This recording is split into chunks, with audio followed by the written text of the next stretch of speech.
Moikka! Ihanaa, että sä oot tullut katsomaan Kota Expo-vlogia, mutta ennen kuin me mennään itse tapahtumaan, niin mä otan teidät mukaan erääseen paikkaan. Heipä hei! Me ollaan juuri pysähdytty Hirvaskankaalla.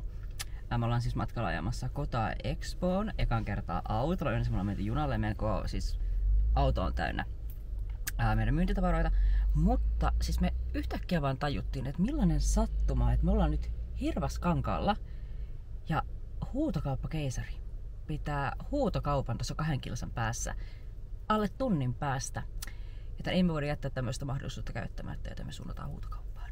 Siis heti kun me saavuttiin tonne, me tajuttiin, että okei, täällä täytyy olla koko Suomi. Tuolla oli aivan tajuttoman täyttä, ihmisiä oli aivan valtavasti, joten me ei oikeastaan päästy hirveän lähelle näkemään itse keisaria. Mulla ei olisi ollut silmälasiä, niin mä en nähnyt häntä, mä vaan kuulin hänen äänen, mutta Miro sanoi, että hän seisoi siellä. Mä en oikeastaan varmaan hirveästi avannut tätä mun huutokauppakeisarifanitusta, joka lähti siis koronavuosina, kun oltiin kotona, eikä ollut töitä ja oli vaan siis, ei ollut mitään tekemistä. Niin televisiosta 4. kanava hemmotteli meitä huutokauppakeisari maratoneilla ja me katsottiin Miron kanssa joka ikinen jakso. Me ollaan siis nähty kaikki summat, millä kuparipannut on menneet ja kaikkea. Ja jostain syystä tämän koronan jälkeen jäänyt meille elämään, että aina kun tulee huutokauppakeisari, niin me niin jäädään katsomaan sitä. Ja me ollaan yritetty miettiä, että mistä tämä johtuu. Ja todennäköisesti, että kun ihmiset katsoo Kardashiania, koska niiden elämä on jotakin semmoista, mitä itse ei voi saavuttaa.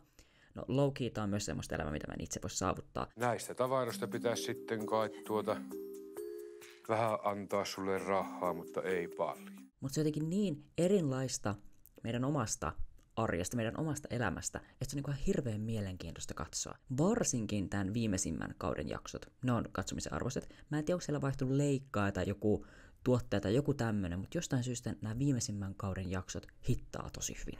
Romanipannulle hinta, olkaa hyvä.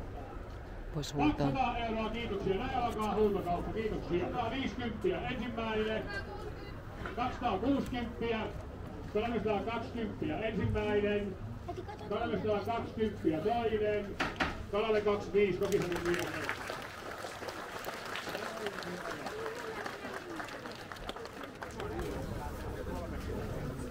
Meidänkin pitäisi tsempata nämä Onismin designeissa, että ois noin.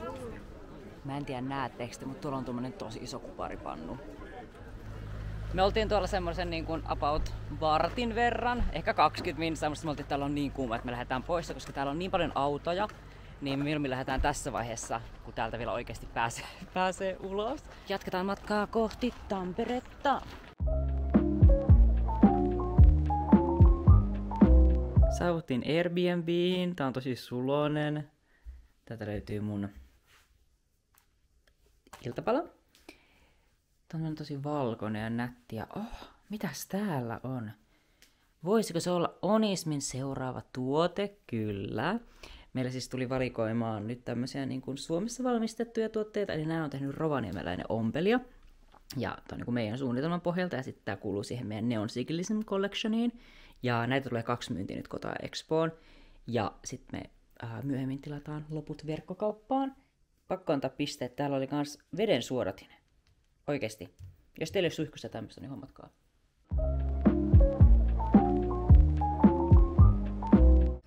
Siis meidän piti pyytää, että ne otetaan pois, koska ne on niinku meidän myyntialueella. Oh my god. Mä toivon, että ne ottaa nää pois tästä. Anteeksi, ei saa olla ilkeä, mutta kun ne on oikeesti kaikki piratismia. Tai niinku, nää ei ole näiden omistamia kuvia.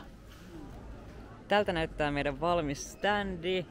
Ihan hirveä kiire tuli, mutta saatiin tehtyä. Täältä löytyy meidän upea, ihana poju, jonka nimi me itse asiassa julkaistetaan tänään.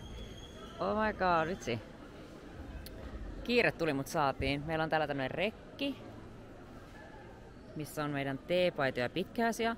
Meillä siis piti ehtiä meidän uusi mallisto kanssa, mutta se ei ehtinyt, joten ilman niitä. Tää on meidän ylpeys. Hän on ihana. Okei, nyt nämä ovet on avautunut VIP-kävijöille, eli heille, jotka on niinku ostanut vähän aiemman sisäänpääsyn. Ja on täällä porukkaa, mutta katsotaan sitten, kun kaikki niinku kävijät tulee sisään. Meillä on ainakin toiveena, että me saataisiin omat takaisin myyntipöydästä, pitää katsoa miten menee. Ja nyt mä itse asiassa lähdin etsimään kynää. koska mä unohdin tehdä hintalapun yhdelle tuotteelle. Vaan se mun otsitukka näyttää tosi pahalta, vaikka fiksataan.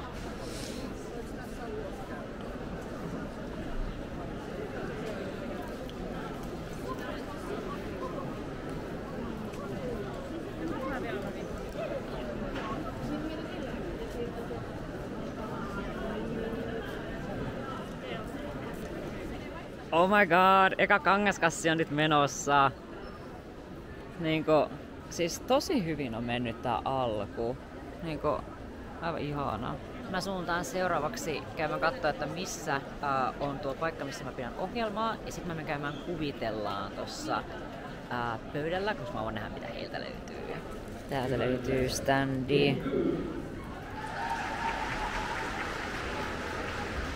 Ihana mekko. Ei ihan mun mekko.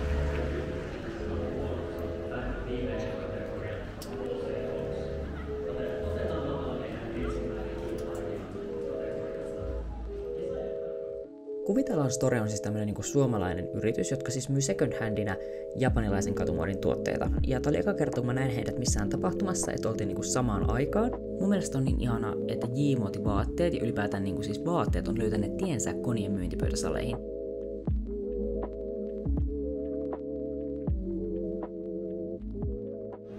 Okei. Nyt mä oon poistunut myyntipöytäsalista. Mä tulin tähän, tää on kai kirppari kautta edustus. Paikkatila. Tää on niinku todella väljä. Siis tää tila on todella paljon täällä, mikä on tosi hyvä. Okei, tässä mä vähän päätin kävellä tässä niin kuin edustuspöytää, tekemistilaa, tässä niin kuin salin puolella. Ja moni oli sanonut, että tää näyttää silleen ankealta, koska täällä oli nimenomaan sitä tilaa niin paljon, mutta osa puolestaan sanoi, että se tuntui kivalta, että pystyi tavallaan osallistumaan eri aktiviteetteihin ilman, että siinä oli niin kuin jonottamassa ihmisiä ja niin kuin kyttäämässä. Ja mun mielestä tää kuvaus tosta idea oli todella hauska. Pikkasen mä katsoin tuossa, että ehkä kankaita olisi voitu vähän silittää, mutta low-key en voi arvostella, koska siis itsekään en aina ehdi kankaita silittää, niin ymmärrän. Mutta siis tuo 360 kamerahomma oli ihan tajuttoman hyvä veto. Siis just tämmöiselle koneessa on kysyntää, ja mä uskon, että tossa moni on nimenomaan käynyt asukokonaisuutensa ja kossi asunsa niin kuin ikuistamassa, niin kuin aivan tajuttoman hyvä tosta niin kuin 5/5.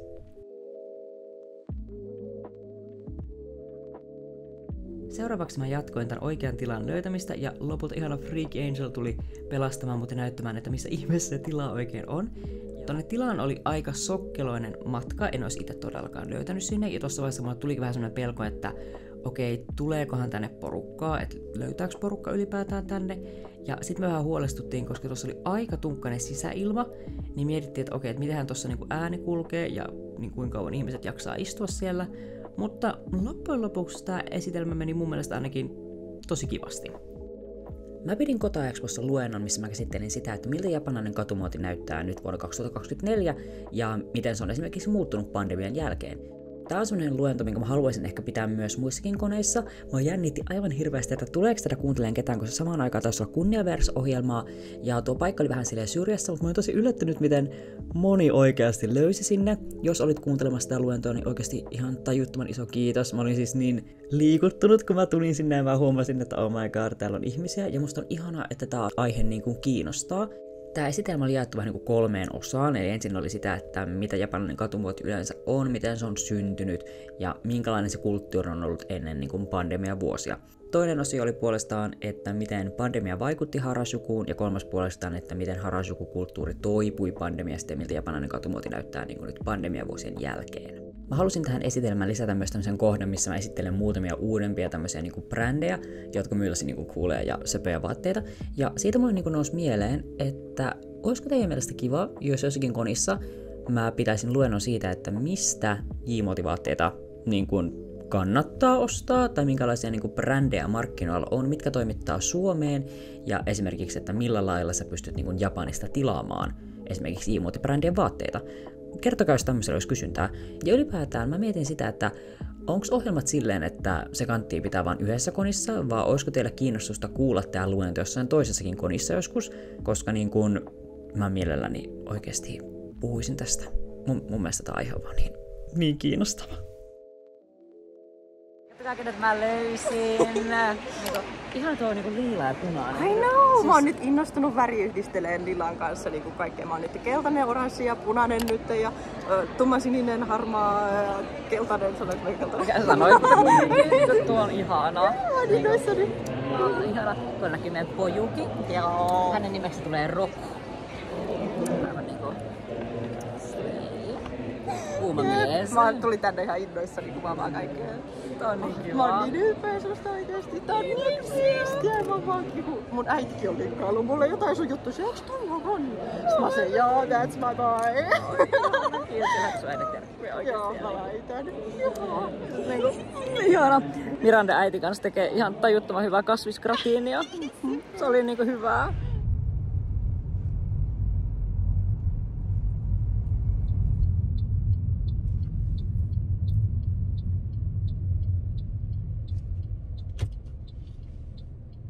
Sä näet minun vihreä.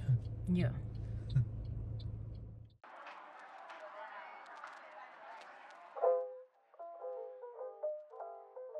Mä en nähnyt missään Oulussa koirakerroa. Täällä mä oon nyt nähnyt.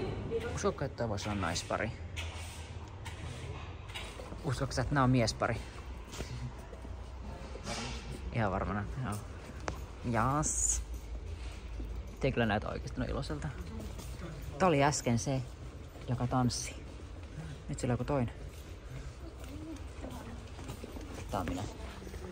Nyt päästiin takas Airbnbille ja minä olen tullut teille mainostamaan tuotetta. Eli parasta meikkivoidetta. Eli mulla on se, että mulla aina kakkuuntuu iho. Aivan niinku, siis tajuttavasti oli millainen niinku tahansa. Mutta kattokaa, että Loki vielä aika kiiltävää tälle, vaikka minä olen lisännyt puuteria ja mä oon hikannut koko päivä. Mä näytin sen tuotteen teille, tää ei oo sponsoroitu. Eli se on tää, hetki, näettekö tätä? Tää näyttää nyt pahalta, koska tää purkki on ollut mulla tuolla repussa. Mutta tää on Glown meikkivoideseerumi. Siinä on siis, tässä on yksi sävy, joka tekee siitä vähän silleen, että se ei ole niinku ihan all inclusive, mutta se on semmonen, että jos sulla on vaaleampi iho, niin siis se sulautuu ihoon. Mulla ei ole ikinä hyvä meikkivoidetta. Ja tuo ei ole sponsoroitu, mä ostan tää ite. Okei, nyt on sunnuntai ja täältä näyttää mun asukokonaisuus. Eli mulla on Onismin pitkähihainen.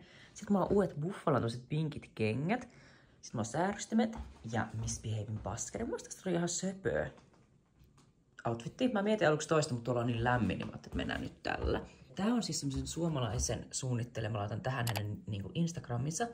Niin käykää tsekkaamassa. Siis ne on ihan tajuttoman upeita. Ja tänään toivotaan, että on kävijöitä, toivotaan, että on myyntiä. Lähdetään tsekkaamaan. Okei, pidetään tähän väliin tämmönen niin kuin mietintätuokio.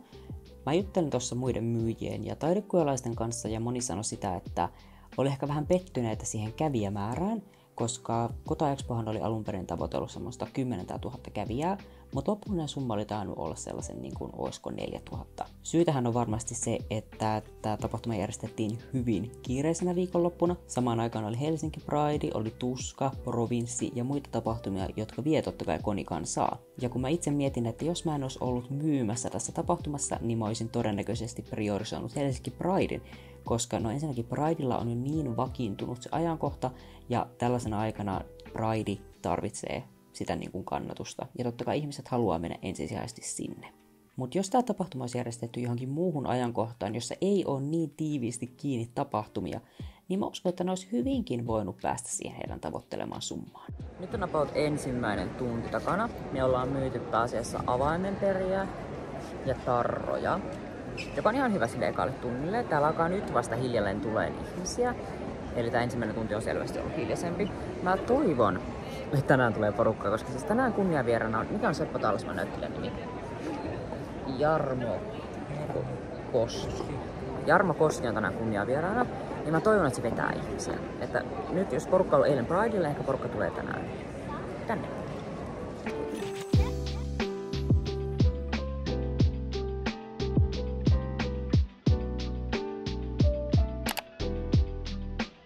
Eikä, kattokaa miten söpöjä hattuja. Oh my god. Mä teen tähän päälle voice-overin, koska tossa niinku taustalla soi Copyrighted-biisi. Mutta tässä vaiheessa myyntipöytäsali oli auki vielä noin puolen tunnin verran, ja mä lähdin metsästämään tuliaista mun ystävälle Kvanille, jotakin nanateemaista, koska Nana on ollut meillä niin kuin teini-ikäisessä asti semmoinen niin kuin tärkeä juttu, ollaan tykätty siitä ja se on vähän semmoinen niin kuin meidän ystävyyden symboli. Mä olin nähnyt aikaisemmin yhdellä myyjällä tämmöisiä niin kuin mansikkalasi-charmeja, mutta kun mä saavuin siihen pöydälle, niin ne oli jo loppuun myyty, mutta se myyjä oli aivan ihana. Hän kysyi, haluanko mä ostaa sen näytöllä olevan kappaleen, niin mä olin, että todellakin haluan, siis mä teen mitään vaan, että mä saan ton.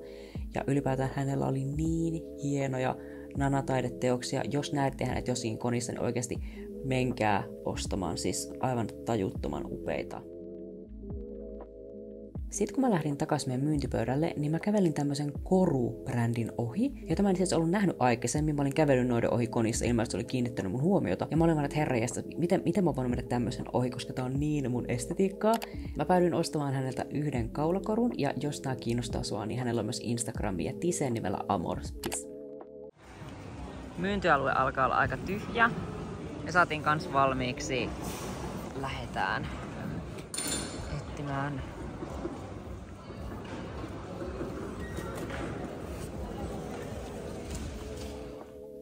Kiitos tosi paljon, että sä katsoit tämän vlogin. Toivottavasti tämä oli kiva teidän mielestä. Musta oli ainakin todella ihanaa tehdä tämmöistä niin kuin koniblogia pitkästä aikaa. Ja kertokaa ehdottomasti kommenteissa, olisiko tällaisia kiva nähdä jatkossakin. Mä oon ainakin tänä vuonna tulossa vielä Matsukoniin ja Drakoniin, niin jos tällaisia on kiva katsoa, niin jättäkää kommenttia, niin voisin kuvailla näistäkin tapahtumista sitten tällaista. Anyway, kiitoksia todella paljon, kun katsoit tämän videon. Berliinin vlogia on tulossa, en ole unohtanut sitä, ja toivottavasti me tosiaan nähdään myös seuraavalla videolla. Moi moi!